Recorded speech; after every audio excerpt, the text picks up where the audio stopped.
Chloe Bailey announced that she is dropping a new single with Chris Brown called How Does It Feel?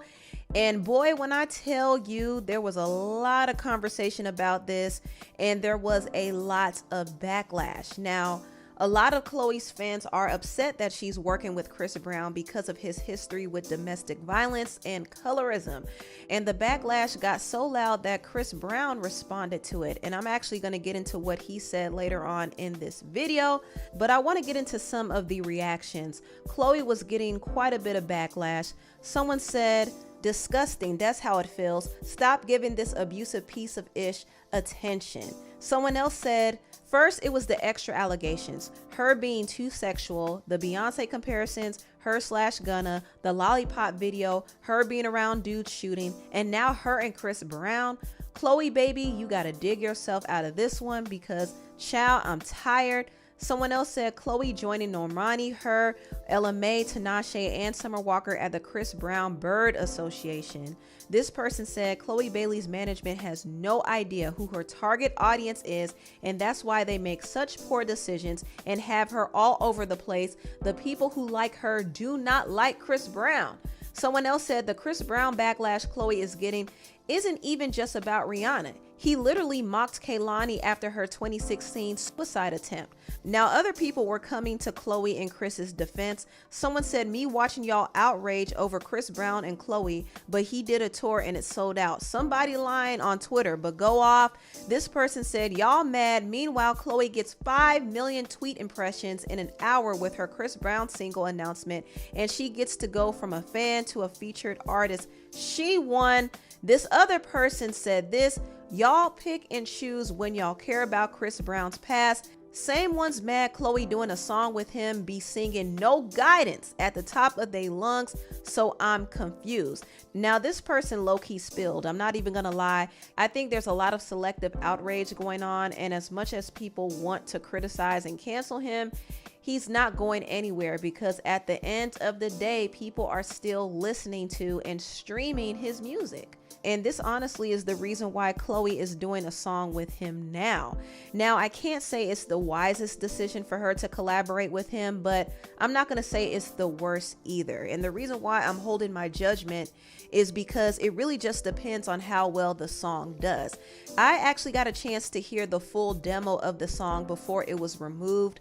The producer Hitmaker previewed it a couple of years ago, and I listened to the song, and I will say the song sounds good. I'm not even gonna lie to you, the song sounds good, and Chloe is a great vocalist, so she'll definitely give the song the sauce that it needs. So I think the song might do well. I don't know for sure, but it just all depends on how well the public is going to receive it.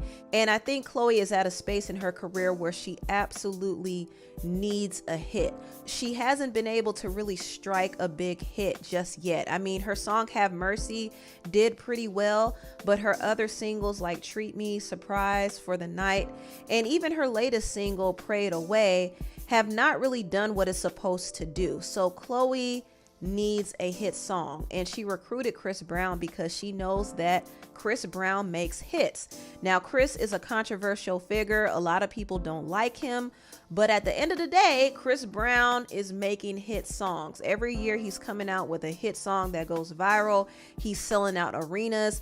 He has a super loyal fan base. I mean, contrary to popular belief, Chris Brown is definitely not canceled, at least not by his audience, and his audience is huge. Now, this is not to say that there aren't risks involved with collaborating with Chris, because as you can see, Chloe is getting a lot of backlash for collaborating with him. And also, I do remember Normani too got a lot of backlash for dancing with him in his video. She got tons of backlash from her own fans, and it was printed on a lot of major publications. And it's interesting to see that Chloe and Normani are getting criticism, but the other women who have collaborated with him are pretty much going unscathed. The artist Her has done multiple collaborations with Chris Brown, and nobody has said a word. Ella Mai has done collaborations with Chris Brown. Also, Danny Lay has done a collaboration with Chris Brown, and Jhené Aiko has done a song with him. Tinashe has done a song with him. Ariana Grande, Summer Walker, Zendaya. I mean, can we go on? we can definitely go on. The list of other female artists he collaborated with is pretty lengthy. It really is. And Rihanna even forgave him and was promoting one of his songs for her Fenty Beauty product. So with all of that being said, it's really weird to me how people want to trash Chloe and even Normani for collaborating with him. It's very weird. And honestly, I don't think it's about Chris Brown. I think some people want to find a reason to criticize these two women because they simply don't like them for whatever reason. It's also weird to me how people are not holding some of the men accountable who collaborate with him. Like, for example, Drake. Drake did a whole song with him and nobody said a word. In fact, they were blasting No Guidance, blasting it. Like, No Guidance was like the song of the year. So I think there's a lot of selective outrage and hypocrisy and double standards going on. I really do. Now, this is not to absolve Chris Brown of his wrongdoing, because there's a lot of things that Chris Brown has done that I don't agree with. And while I could acknowledge that he does make some good music and he is talented, he has a problematic history, and it goes beyond his domestic violence incident with Rihanna. I mean, since that incident, he has had several violent outbursts. His ex-girlfriend Karrueche even had a restraining order placed on him because he was threatening her and he wouldn't leave her alone. And he did mock Kehlani after she attempted to take her life.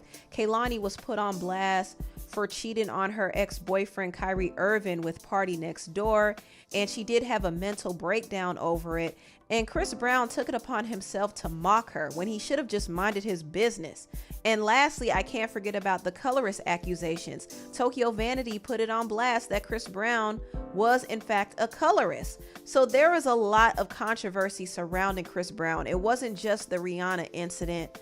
Obviously, that's the incident that's still going to be looming over his head, because that incident was so huge, and he didn't just attack anybody. He attacked one of the biggest pop stars in the world. So this is something that a lot of people still won't forget, even though Rihanna has forgiven him, you know, because Rihanna seems to be at peace and she has moved on since then, but other people have not. And I can't expect people to forget about it, because that was such a huge incident that left a lasting impression in a lot of people's minds. And let's be honest, a lot of people are not going to be eager to forgive a black person who made a mistake, especially a mistake of that magnitude. Now, things took an even messier turn when Chris Brown got into it with the singer Keely Williams. If you don't know, Keely used to be a part of the Cheetah Girls and the group 3LW. When the news hit that Chloe Bailey was collaborating with Chris Brown, Keely chimed in and she said, let him come out with his own record. So genius, so captivating that it makes us all forget he beats women. He can't, so he won't. So what does he do? He slowly creeps back into the mainstream by getting small nods for features on black women's merit. Black women who are more talented, more worthy, but give him the okay. I'm swatting the effing air right now. Garbage. Now, when Chris saw this, he went in on Keely. He first said, I'm getting tired of your broken promiseth.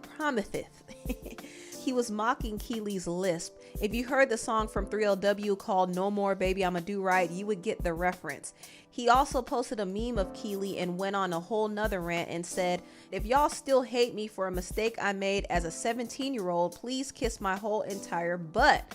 Now, Chris Brown was not 17 when he had that incident with Rihanna. He was actually 20, I believe. So he's trying to downplay his age, but he definitely was older than that. He also said, I'm effing 33. I'm so tired of running with this narrative. You weird dudes are the same ones that tune in every week to see Blueface and Krishan beat the F out of each other in front of the world. But that's okay. It's entertainment. All y'all can suck my D disrespectfully. Where are the cancel culture with these white artists that date underage women, beat the F out of their wives, giving bees AIDS? Oh, that's right. They are your buddies. No more fake love from me. Stay out of my way or get ran over. Simple as that. None of you, and I mean none of you, can F with me. And he went on to post a bunch of white celebrities who have also been involved with domestic violence incidents.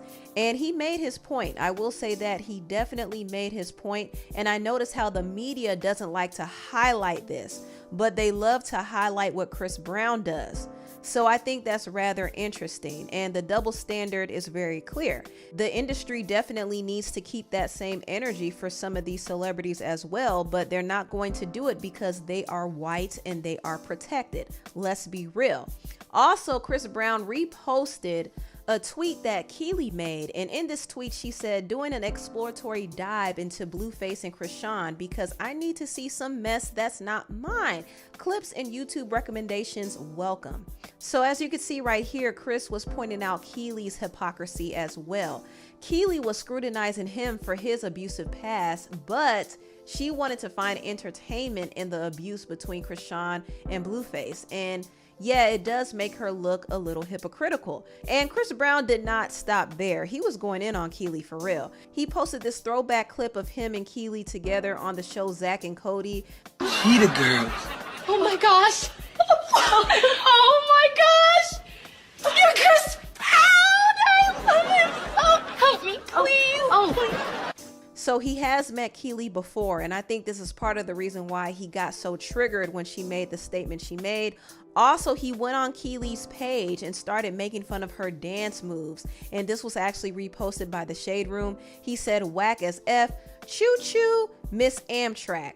So he was basically taking shots at Keely for getting a train ran on her by the group B2K. And this is something that Keely admitted to in her interview with Carlos King. Did you ever date Raz B from B2K?